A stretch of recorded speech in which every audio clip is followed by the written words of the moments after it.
Estamos aqui para mais um episódio do Papo Cabeça com o JQ, também conhecido como João Quevedo. Esse é um vídeo-blog, praticamente, né? Presente nas plataformas de streaming de vídeo e também nas de áudio, e é onde a gente conversa sobre psiquiatria, saúde mental, neurociência ou ciência em geral. Hoje, então, temos aqui o Dr. Rodrigo Afonseca Bressan, da Universidade Federal de São Paulo.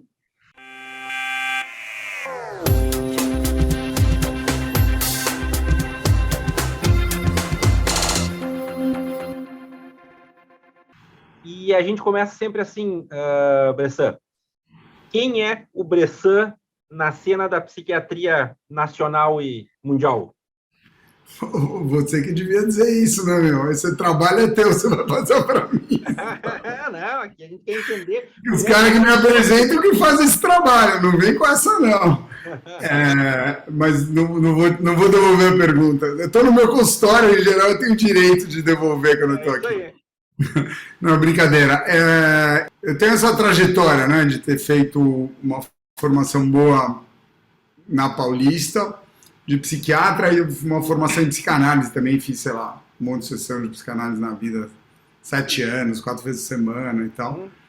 Mas pensei em ser psicanalista, mas tomei uma decisão de ser professor e fui fazer o PhD lá no Instituto, né, no Instituto de Psiquiatria de Londres. Aí virei um neurocientista, né? Comecei a trabalhar com imagem molecular do cérebro. Quando eu voltei para a Unifesp, a gente montou o Link. E o Link, que era de neurociência clínica, foi virando de neurociência integrativa, né? E a gente montou o Link de um jeito horizontal, com um monte de pós-doc. Então eu era pós-doc, o Acioli Lacerda era pós-doc, que você conhece bem, puta fera, atualmente uma das maiores autoridades mundiais de ketamina.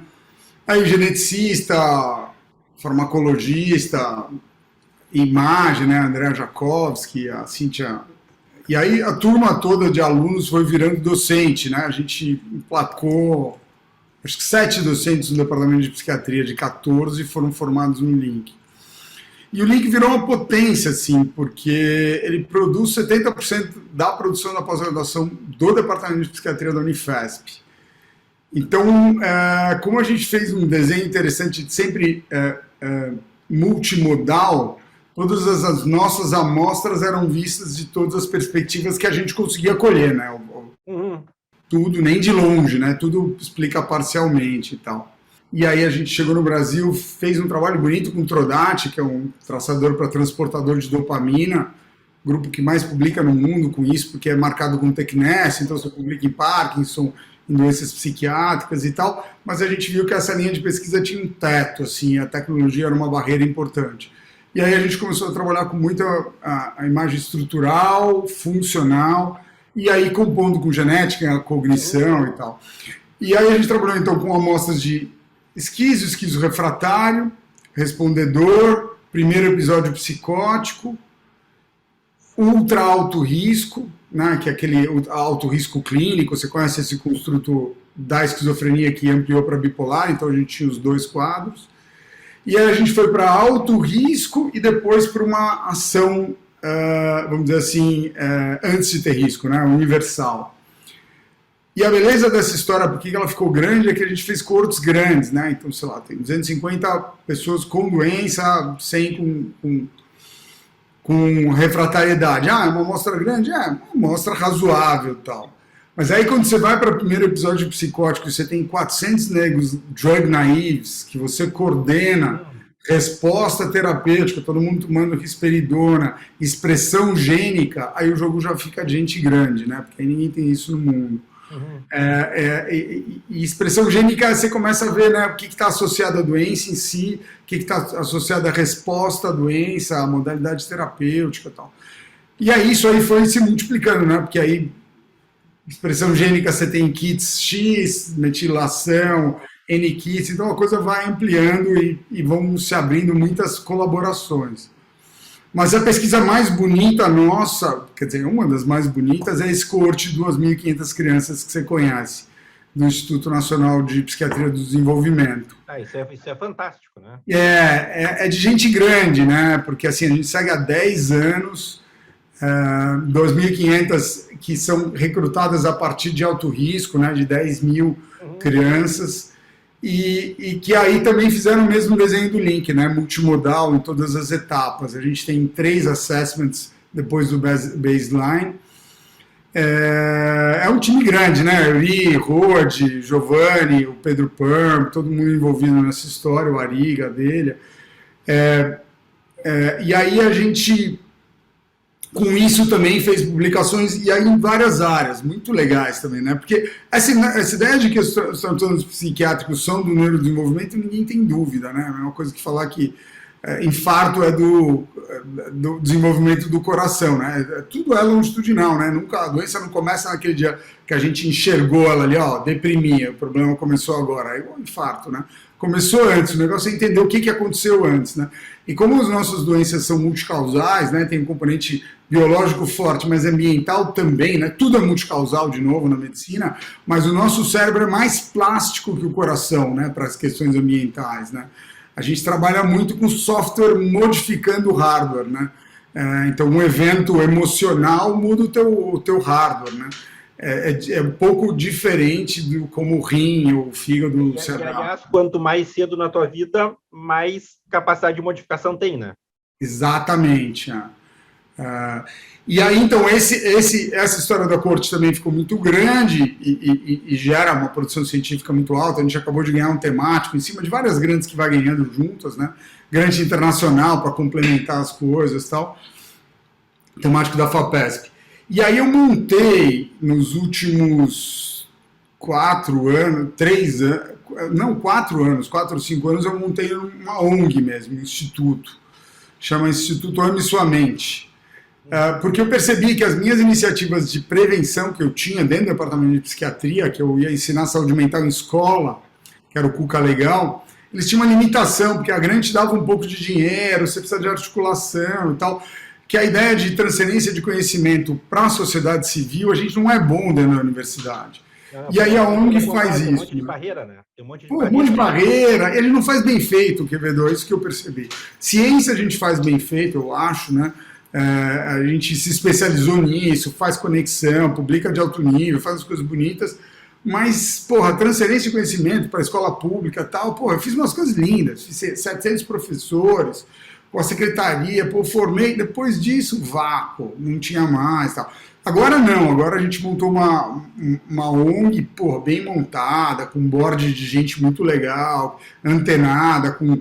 Essa ONG tem grandes, que ela ganha de endowments, um endowment inglês, um outro endowment nacional, para intervenção em escola pública, por exemplo, e aí formando professor, aí formando gente de direito, material de ponta, testando tudo que você faz online, com uma coisa diferente do que a gente faz, do que eu aprendi muito, com teoria da mudança. Então, cada coisa que você faz aqui, ela tem toda uma implicação numa mudança da sociedade, assim. Então, é uma coisa que tem um começo, meio e fim muito mais longo, assim, sabe?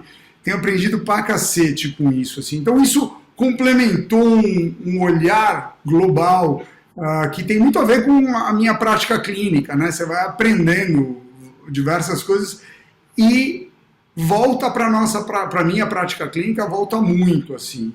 Então, o clínico, né, que eu era nesse caminho todo, ele foi aprendendo muito com essas práticas, né? Então, as duas coisas co-ocorrem, né? A gente que faz pesquisa e faz clínica, né?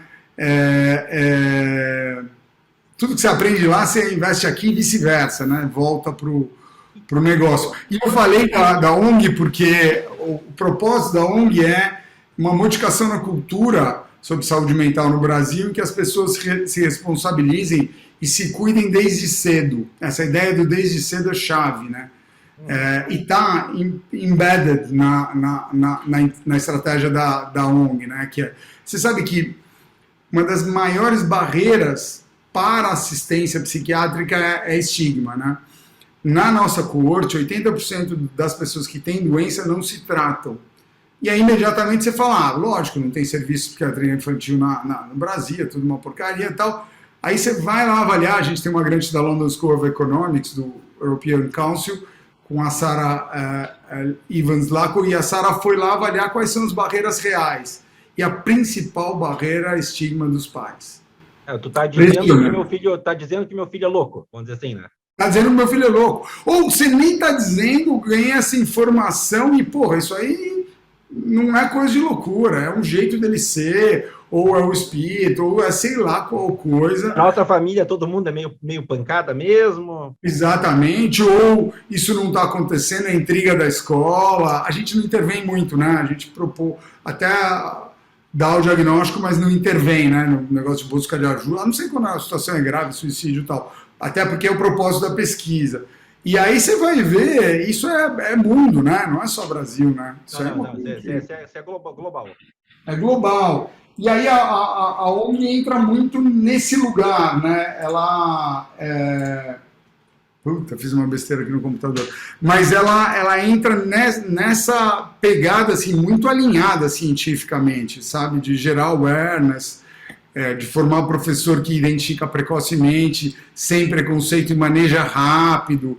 E aí previne alguns casos, né? Previne de ficar mais grave, né? Trata cedo, busca cedo ajuda e tal. Então, isso é uma coisa que você perguntou quem eu sou. Eu sou um cara que tem esse espectro de diversidade, né?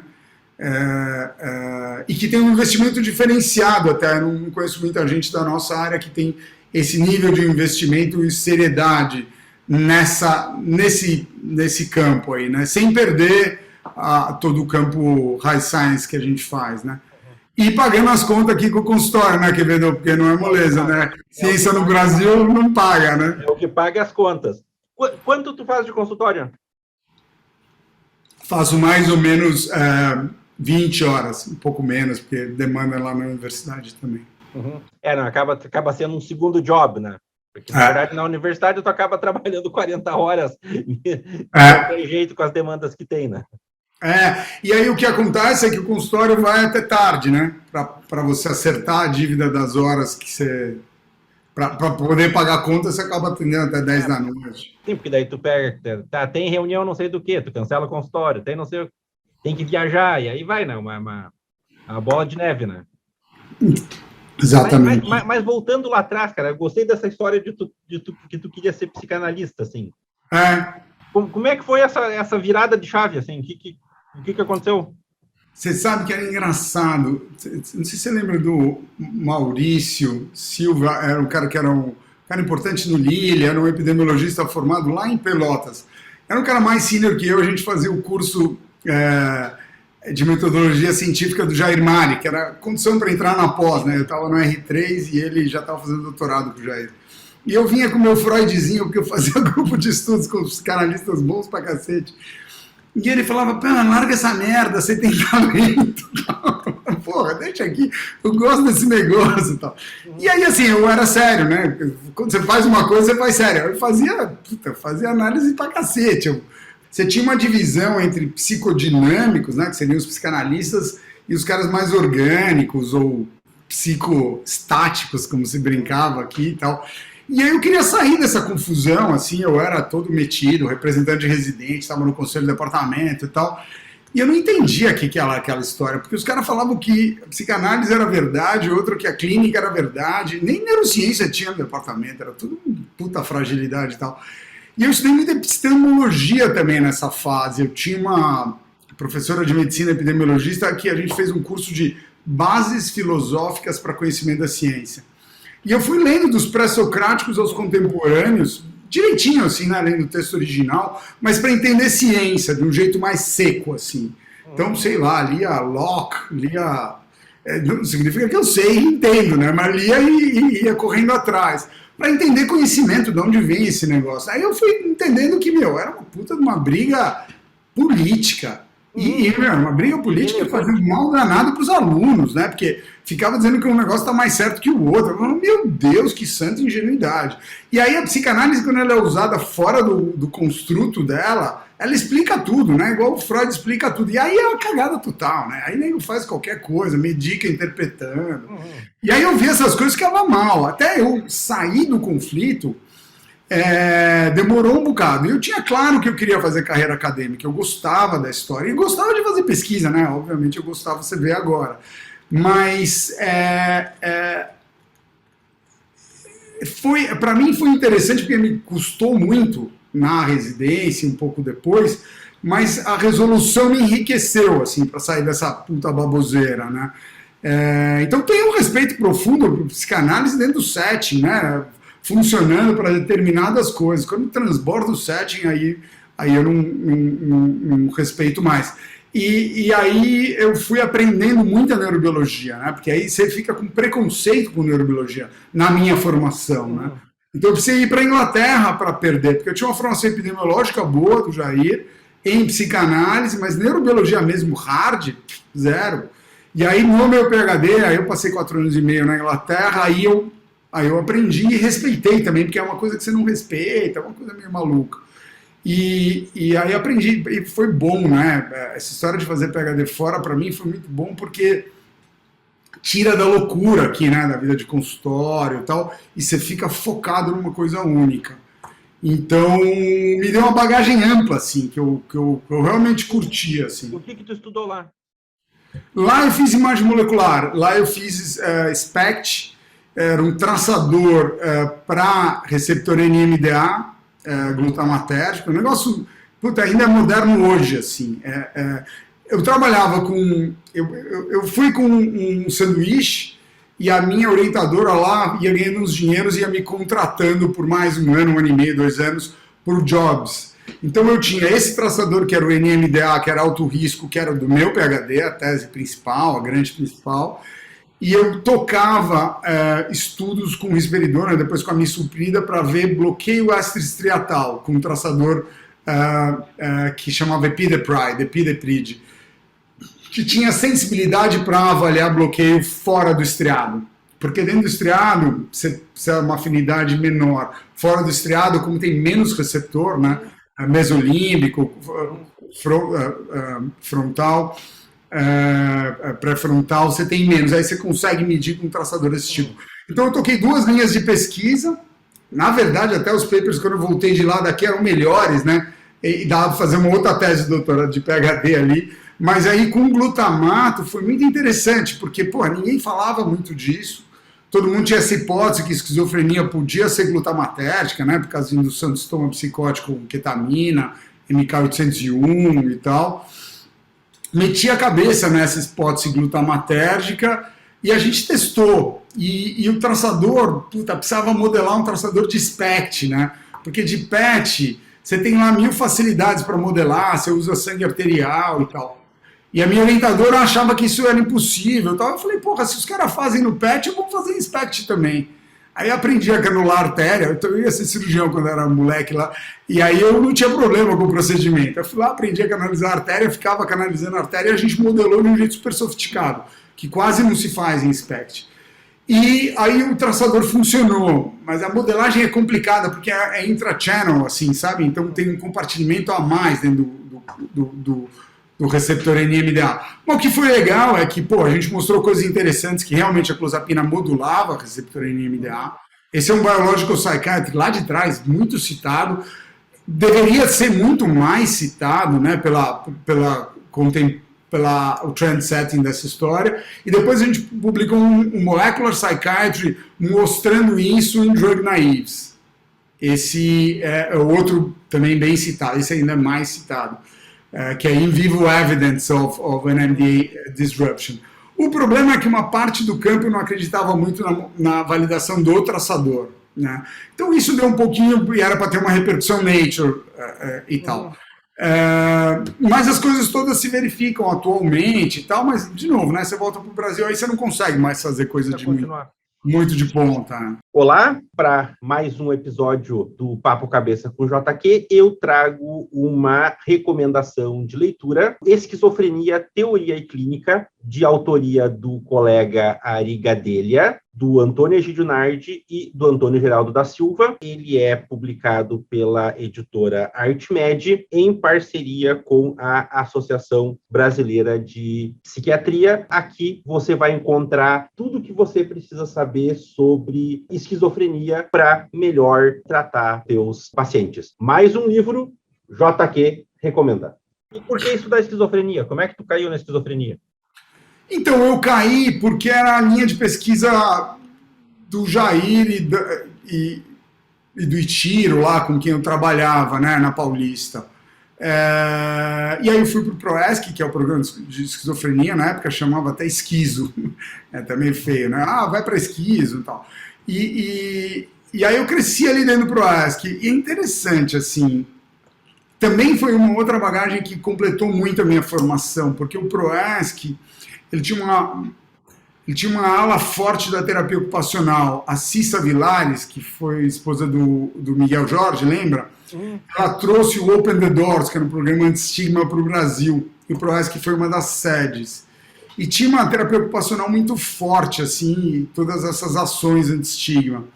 Então, na minha formação, o trabalho multidisciplinar era uma coisa muito natural, assim, né? Não que seja facílimo, mas era uma coisa que, era como era. Quando eu voltei para o Brasil, acabei sendo convidado, ainda era pós-doc, nem era docente, me convidaram para tocar o serviço do PROESC, que tinha um monte de conflito, um monte de confusão. Ela falou, você vai aprender a liderar time. E já era um time formado, tinha uma casa, era um negócio legal, assim. Aí eu, entrei nessa, resolvi tocar um time. E aí foi muito interessante, assim, porque aí eu organizei o time, tirei uma missão, uma visão, e tirei a bullshitagem. Eu falei, a missão é cuidar das pessoas. Então quem fala aqui, fala para ajudar as pessoas.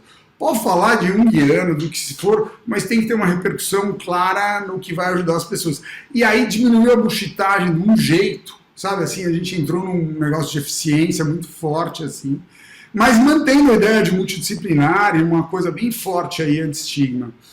E aí no PROESC também eu comecei a trabalhar com portadores e familiares, trabalhar mesmo, fora do... Na volta do meu PhD, até antes de assumir o PROESC, uns portadores me buscaram, eu comecei a trabalhar, e aí foi legal, porque isso foi uma das coisas que mais me formou. Eu acabei trazendo um dos caras que tinha doença para dar aula no terceiro ano da medicina. Então o cara tem esquizofrenia e ia lá, mas para contar o paciente, coitadinho, não. Ele ia lá dar aula mesmo.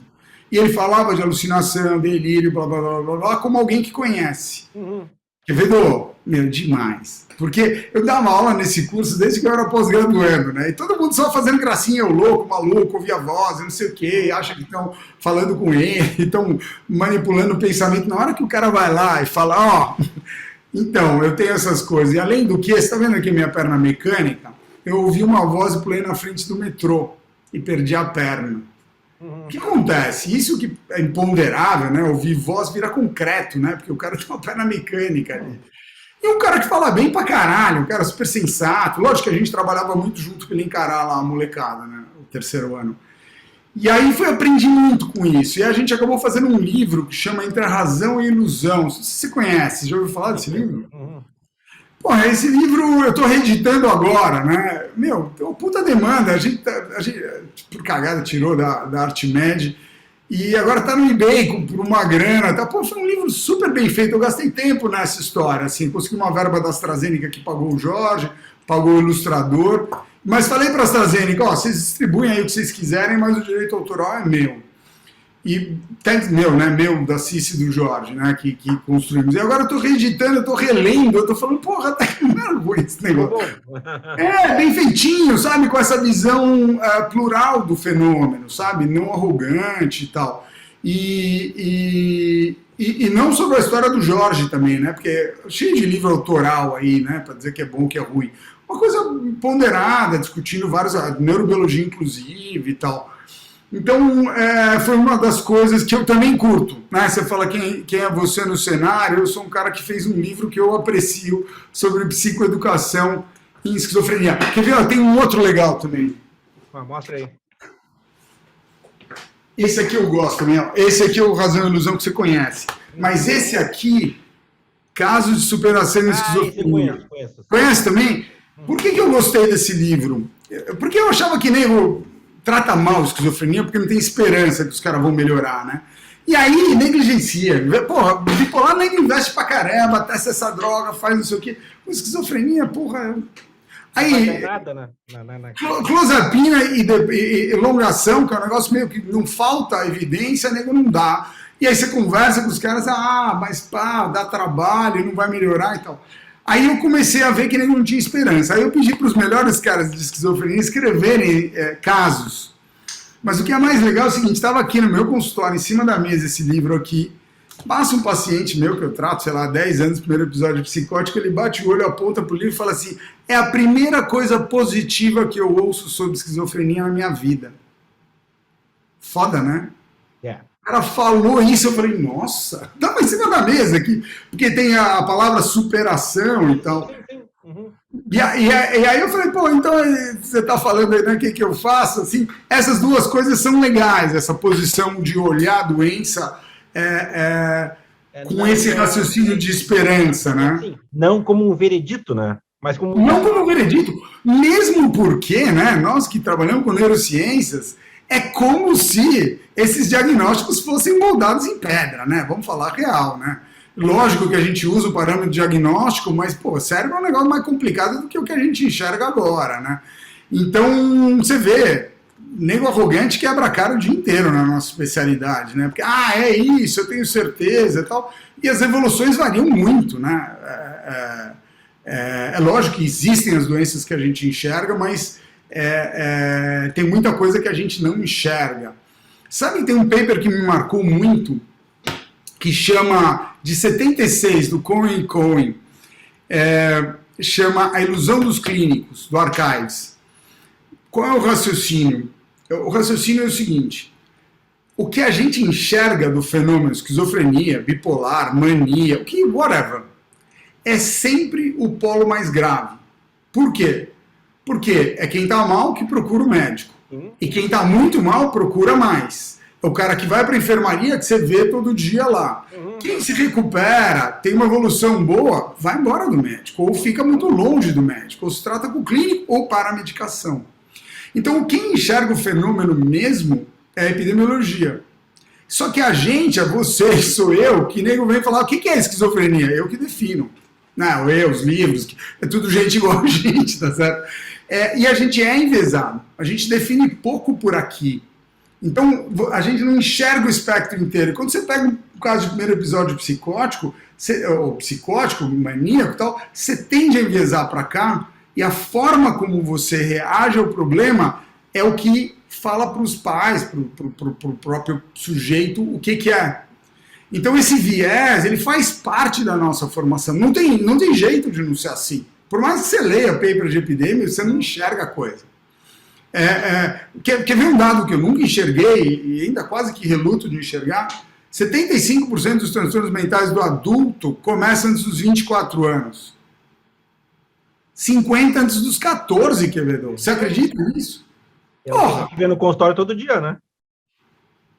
Mas se você não olha, você acha que começou ali, naquele episódio maior que você está vendo ali. Então, tu pergunta quando é que tu te sentiu triste pela primeira vez na vida? 12, 13, 14? Quando que tu pensou de se matar a primeira vez? 15, 16? É isso mesmo. Esse é o dia a dia. E aí você acha que frescura de adolescente, e você desconsidera isso. A doença estava lá, né? Só que eles chegam para nós, lá, 20 e poucos, 22, já com 10 anos de doença. Aí chega no super especialista, tudo, né? E aí, eventualmente, 10 anos ou não tratado, ou tratado inadequadamente. Exatamente. Ou complicado por abuso de substância, trauma... Porque foi maltratado, Não. E aí a evolução fica ruim, mas, né? Depois que você faz um monte de infarto no teu miocárdio, ele não vai bater igual, né? Não. Mas se você atende rápido um infarto, enfia um stent, não faz lesão miocárdica, né? Ou faz mínima, né? Aí o coração vai, né? A realidade que a gente tem aqui é falta de acesso a serviço de saúde mental para criança e adolescente. Com todo o dinheiro que a América tem... É verdade, né? Não tem acesso. Não tem. Se tu tentar hoje marcar uma consulta com um psiquiatra da infância e da adolescência, olha, tu vai ser meses. E meses para quem tem 12, 13, 4, 5, 6 anos de idade é um monte, né? Exatamente. Não, mas você sabe que é bem legal você estar me falando isso, porque eu sou professor lá no King's College ainda, né, no departamento lá de Psychosis Studies, e eu tenho muito contato lá toda hora e tal, e eles falam exatamente a mesma coisa na Inglaterra, mas, pô, e a Inglaterra ainda é serviço público, né? Eles podem mudar a direção mais rápido, né? Porque eles conseguem avaliar dado e ver necessidade, mas demoram. Na minha leitura, quem enxergou isso e que é trendsetting no mundo e que para mim mudou o jogo total foi o Pat McGorry, lá da Austrália. E ele enxergou isso como ultra alto risco e ele viu que ultra alto risco ou agora chama Clinical High Risk for Psychosis, né? Que é para dar a ideia de help seeking, né?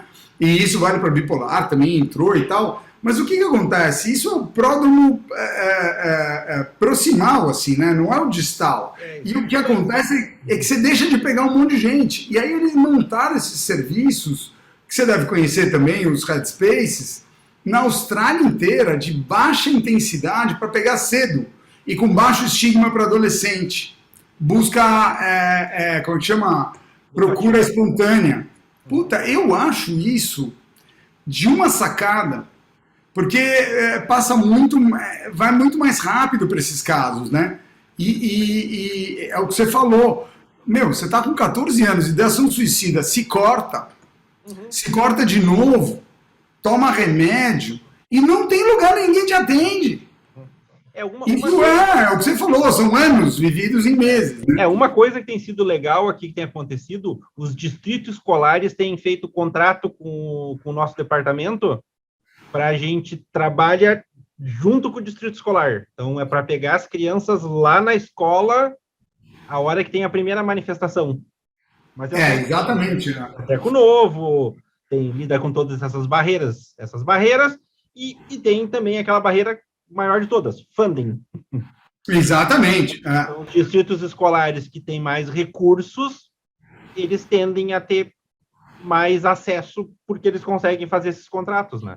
Porque aqui, diferente do sistema da Inglaterra, aqui cada county tem seu próprio distrito escolar, e às vezes mais de um na mesma county, e cada distrito escolar tem um budget que é proporcional ao imposto que é arrecadado naquela do IPTU daquele lugar. Olha só. E aqui no Brasil, o que a gente faz com o Instituto Ame Sua Mente é exatamente formar as escolas, porque o que eu aprendi formando professor é que, esses caras são craques. Você pode até criticar que o professor de escola pública não entende tanto de matemática, física ou português como ele deveria, e eu não sei avaliar. Mas o que eu sei avaliar é que a grande maioria manja de moleque, entendeu? O cara trabalha com um cara de 11 anos a vida inteira. Parametrizado e com follow-up. Não, e outra coisa, o guri chega, eles estão com o guri aí por um mês, 2, 3, o guri chegou diferente, opa. Por isso que eu tô falando, ele parametriza e tem follow-up com prova de função. Uma é educação física, o outro é música, o outro é português. Tá diferente. E ver sociabilidade, é incrível.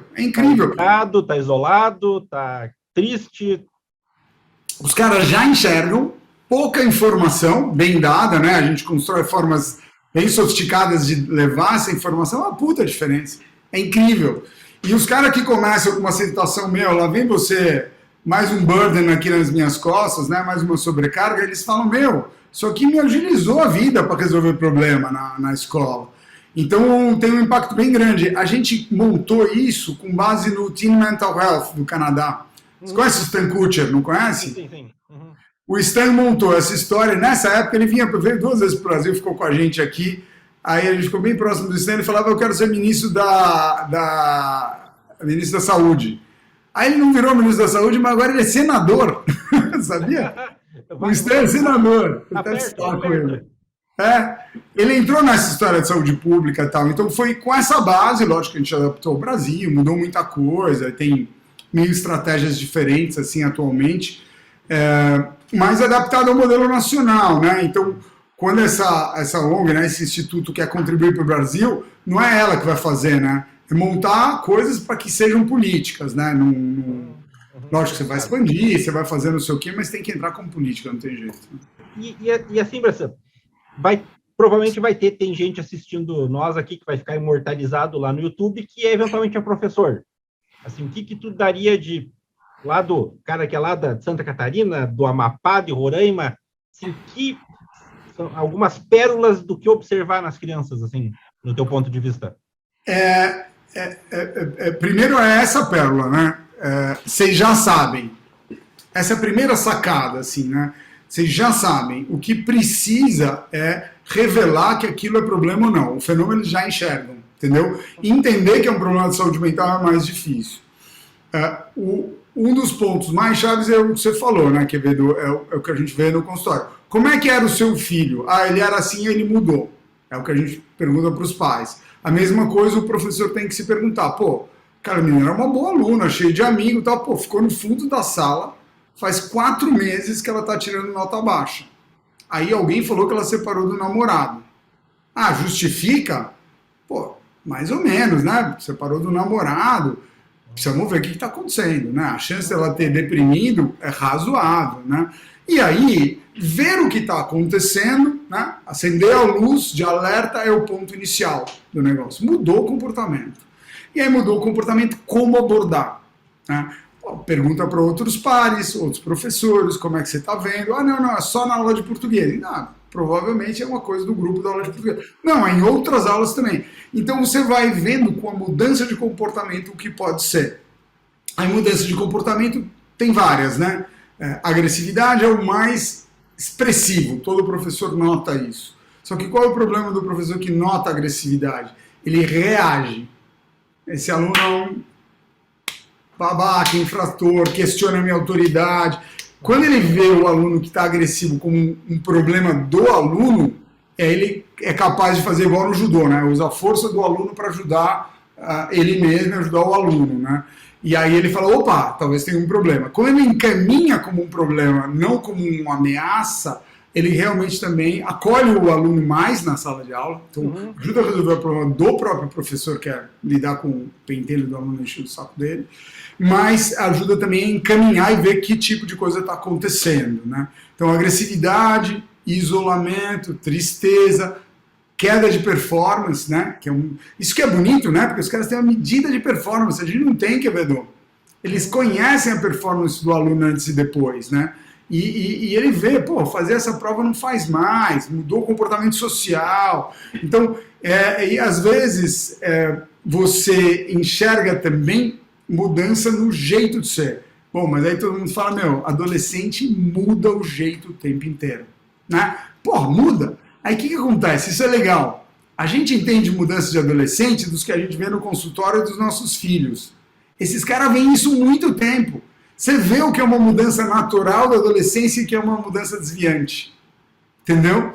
Eles veem pela forma, por quanto é abrupto, o que acontece. E o ponto é, quando você vê alguma coisa desviante, se você não olhar com um olhar rotulador, tá doente, não sei o quê, porque isso é uma cagada também, né? Os professores falam, você quer que eu faça diagnóstico? Não, nem a pau. Isso não é coisa do professor, porque aí o cara fica mais na responsa. Não, identifica como uma questão, um problema que precisa ser encaminhado e está na saúde mental. E aí ele começa a fazer um processo que acomoda a questão, né? Tem um impacto absurdo, assim. A gente vem medindo, assim,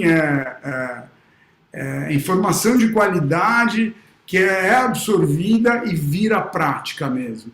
A gente ainda não está conseguindo medir o quanto entra de encaminhamento, mas estamos medindo agora e não temos os resultados, mas é o que a gente quer, né? Que encaminhe e tenha menos evasão escolar, menos violência, mais gente entrando na faculdade, é o tipo de desfecho que é prejudicado com problema de saúde mental, né?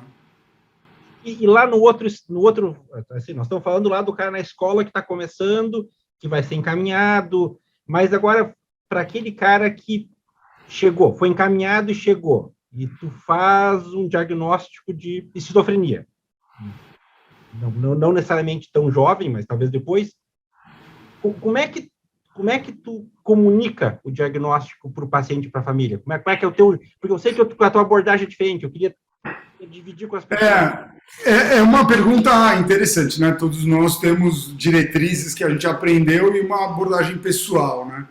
Em primeiro episódio psicótico, mesmo que passe os 6 meses ali do DSM, eu tendo a não dar o diagnóstico.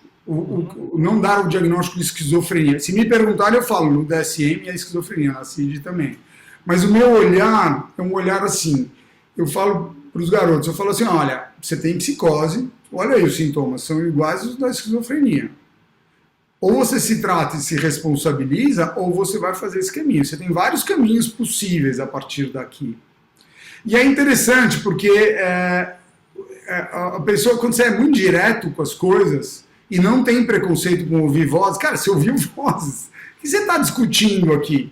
Né? Você sabe que você ouviu. Ah, não ouvi, era outra coisa. Bom, tudo bem, você encara como você queira. Mas isso é um sintoma, e nem que tem esquizofrenia tem a mesma coisa que você.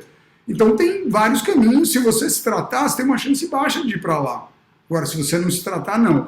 E aí, 80% de primeiro episódio psicótico remite, né? Enfim, melhora mais que 80% de sintoma. Agora, já tem, né, nessa turma os que são resistentes a tratamento. Então, esses aí a gente faz diagnóstico e entra com clozapina em menos de 1 ano. Ninguém galinha mais, assim, pelo menos os caras treinados por mim, e é o trendsetting no mundo. No mundo, o trendsetting de quem joga o jogo mesmo, né?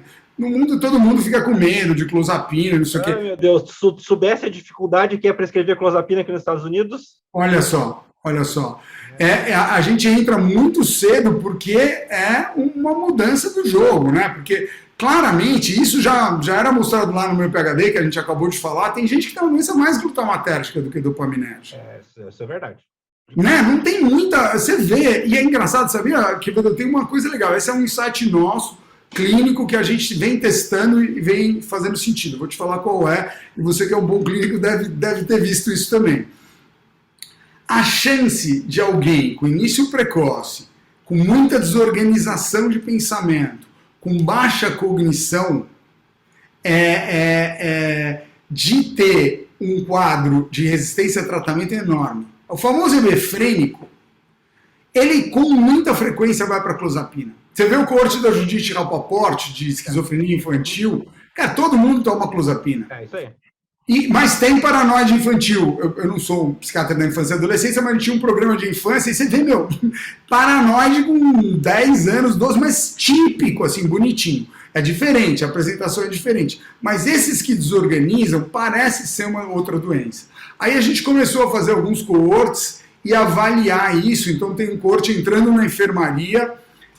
E aí a gente fez um discriminante da PANSS, e foi muito interessante. O que previa refratariedade eram 3 sintomas, mas não eram nem positivo, nem negativo, nem psicopatologia geral. Era um de cada. Eu vou te falar quais são. Um era a desorganização do pensamento, do positivo. Claro, desagregou, né? Não tem muito erro de mensurar. O negativo era a falta de pensamento abstrato. Você sabe o que é isso, né? Não sabe a diferença de a similaridade entre uma laranja e a lua. Quer dizer, não consegue fazer... é muito grosseiro também, tem uma alta sensibilidade a esse tipo de sintoma. E o outro era delírio bizarro, que aí são aquelas coisas complexas, que você sente uma fumaça atrás do seu cérebro, o rato arranhando a tua cabeça por dentro, né? Que são também delírios muito característicos de gente desorganizada, muito diferente do paranoide e tal. E esses pacientes ficam mais resistentes e têm mais uso de clozapina. Então, é uma ligação, isso a gente vem publicando, ainda não está totalmente validado, mas um dos caras bem líderes do campo, agora vai me faltar o nome dele, o Correll, o Stephen Correll, é um dos caras que está com a gente, então vem publicando outras amostras. Você conhece bem o Correll, né? Ele é bom de bipolar também. Puta, é um cara excepcional. É bem brother. E uma coisa, entre o primeiro antipsicótico e a clozapina, quantos attempts? 2 no máximo e sem galinhagem. Mas assim, é no máximo sem galinhagem, entendeu? Uhum. Um mais amisulprida risperidona, um mais olanzapina lurazidona, alguma coisa assim, né? Se é possível fazer isso, testando efeito colateral.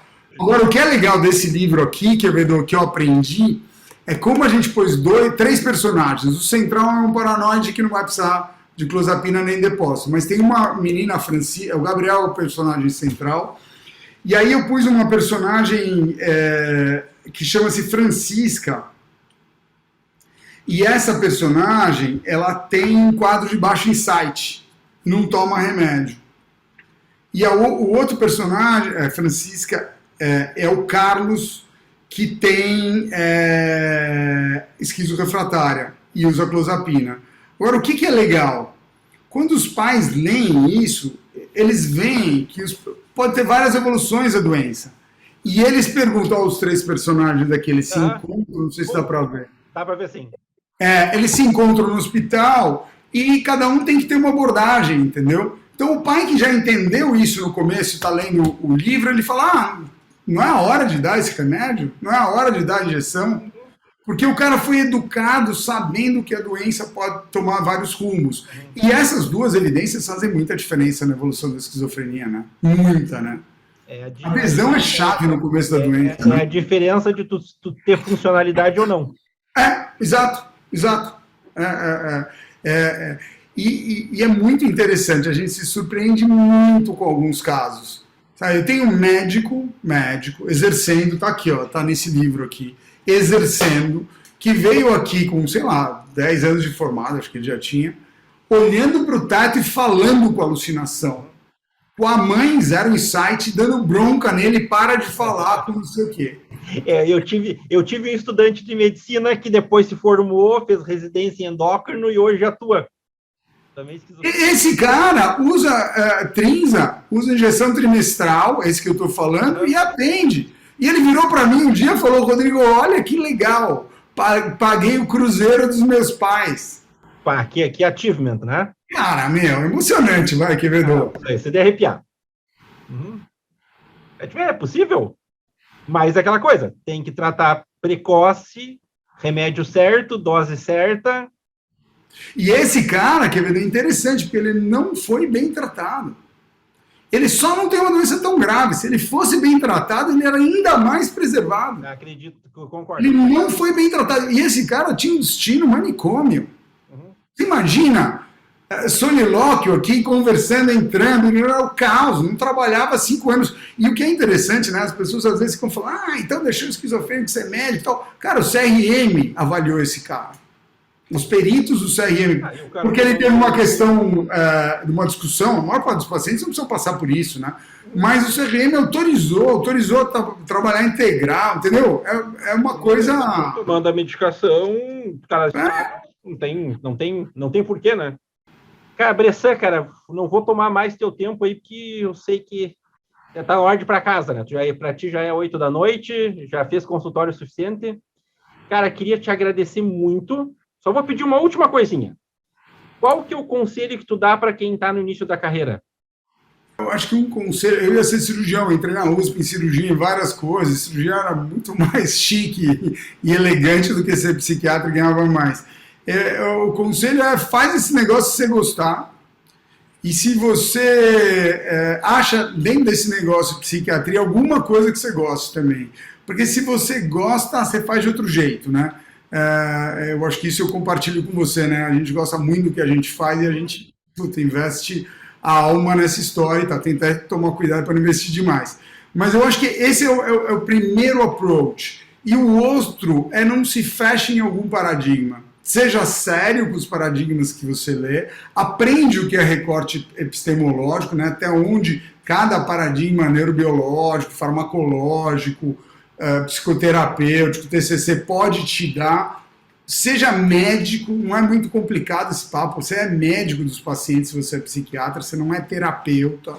Se você quiser ser terapeuta, pode ser também, no Mundo 7, seja um bom médico ali, usando todas essas orientações, inclusive humanísticas, né? Para você fazer um bom trabalho, mas com clareza da divisão epistemológica que você tem aí. O que eu falei para você é que se fizer com vontade, vai, né? Vai, definitivamente vai. E acaba ajudando um monte de gente. Opa! Que é a parte mais gratificante de toda, né? Total. Cara, muitíssimo obrigado, cara. E aí, a hora que for pro ar, eu te mando um zap para te avisar. Tá bom. Obrigadão, prazer estar aí contigo. Sou um grande admirador do seu trabalho. Cara, super obrigadão, cara. Te cuida, cara. Grande abraço. Valeu, abração. Obrigado por nos prestigiar aqui no nosso canal, Papo Cabeça com o JQ. Curta, compartilhe, se inscreva, ative o sininho de notificações, distribua esse conteúdo para os seus colegas. Não deixe de comentar, fazer críticas, sugestões ou perguntas aqui mesmo no YouTube e também nos acompanhe lá no Instagram, @joão.quevedo. Abraço!